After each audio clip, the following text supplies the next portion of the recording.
मोदी जी मेरा बात ध्यान से सुनिए। मैं सीतामढ़ी जिला से बोल रहा हूँ। चैनपुर में मेरा बेटी को सांप काट लिया था। मेजरगंज में मैं लेके गया हूँ हॉस्पिटल में। यहाँ मैं सुरक्षित लेके गया था।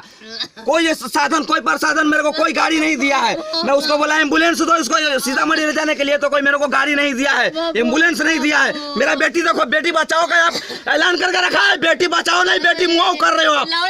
मेरे बेटी को मार दिए हो आप मेरे बेटी को मुआ दिए हो।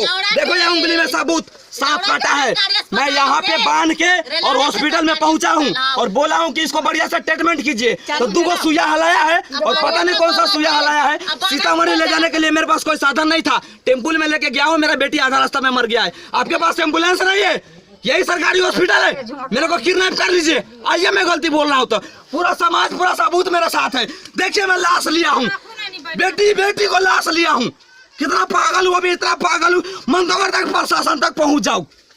अगर है किसी में दम तो शेयर कीजिए बात को आगे। बेटी बचाओ नहीं, बेटी मुआव हो रहा है, इलाज नहीं हो रहा है, सत्यानाश हो रहा है। मेरा बेटी को सांप काट लिया तो इसको इलाज नहीं होगा। 1.5 घंटा तक मेरा बेटी जिंदा रही है। 1.5 घंटा बोलता हूँ, सॉरी, आधा घंटा, तकरीबन 40 मिनट तक मेरा बेटी जिंदा रही है। एम्बुलेंस नहीं मिला मेरे को अभी।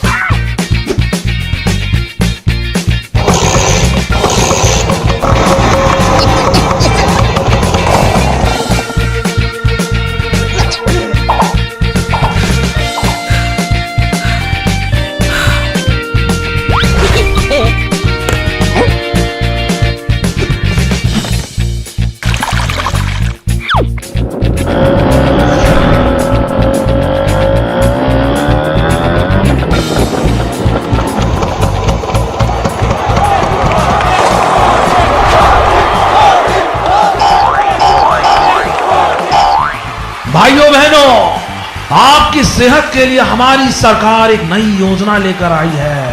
तेल का खेल, गाड़ी को धकेल। पेट्रोल महंगा भाई बहनों इसलिए रखा गया है ताकि आप गाड़ियों में तेल न डलवाएं, धक्का लगाकर फिट रहें।